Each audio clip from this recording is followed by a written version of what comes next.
G'day comrade subscribers. I hope you're all well. I thought it might be interesting just to have a quick look at the progress I've made trying to figure out what this computer is. So I've de-piggybacked the ROMs, so that it turns out there's actually 3 ROMs. I thought there was just 4 ROMs all piggybacked. Because under one of the ROMs was this 2K SRAM chip, so we do actually have RAM on here. So 6K of ROM and 2K of RAM. Now, I've also figured out the memory map, I think, based on how this 3 to 8 decoder is configured or wired up. So we've got A11, 12 and 13 coming in as the inputs, and the outputs are to various chip enables. So we've got chip enable to the 3 ROMs, so we can figure out where they sit in memory, to the RAM, and also to the other peripheral devices. So we've got the 8251 here, the serial interface, basically USART. We've got the 8253, which is the programmable interval timer for, say, producing sounds, and the 2 PPIs, the programmable peripheral interfaces. So I assume one of them is for the keyboard, and I assume the other one is for the 3-digit 7-segment LED display. So we've got the memory map. I'm working on disassembling the ROMs, try and figure out what they do. So I'm working on that at the moment. We'll update my GitHub. What else have I done? So I've pulled off, let's say, the very long cable that was connected to something, just to make it easier to work on this. And I figured out that we've basically got input and output. So we've got here, this is an AOT 101AS, which is a 2-channel opto isolator. A bit of light.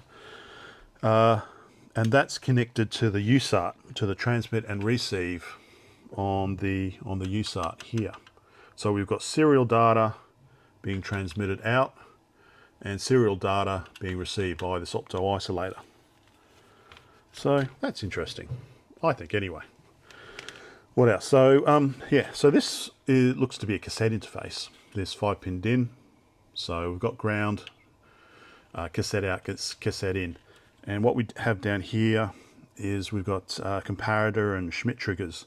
So I assume that's for loading data and outputting data via cassette interface. So that's pretty interesting as well. Right, what else? Can't power it up yet because I'm still not sure, because we need -5 volts on for the 8080. And sure, we could have -5 volts coming in, but it goes via these diodes, so I'm just wondering if it's similar to the Sura PC8000, where they generate the -5 volts based using -12 volt input and the +5 volts, and then we've got a Zener diode to kind of clamp it to -5 volts. So maybe that's what's happening there. I'm not sure yet. I don't have a -12 volt regulator anyway, so that's July, I believe, back ordered. So can't power it on yet. What else? Oh, I took one of the keycaps off, or key switches off, just to have a look at it. So it looks like it's an NC31 type. You can see like that. So definitely not Cherry MX compatible. Pretty cheap plastic.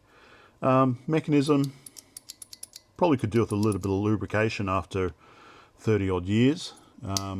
Gets a little bit stuck. So I could probably give it a squirt of some lubricant wherever I put them. I can't remember.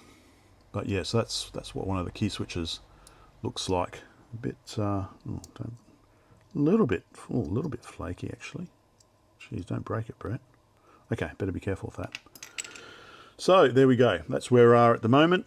Let's say all the information's on the GitHub, photos, the ROMs, these little schematic kind of scraps that I'm putting together. I'm not going to do a full schematic. Just the important bits to try and understand how it all interworks. So that's all on my GitHub as well, if you're interested. So yeah, anyway, thanks for sticking around. Hopefully this is of some interest.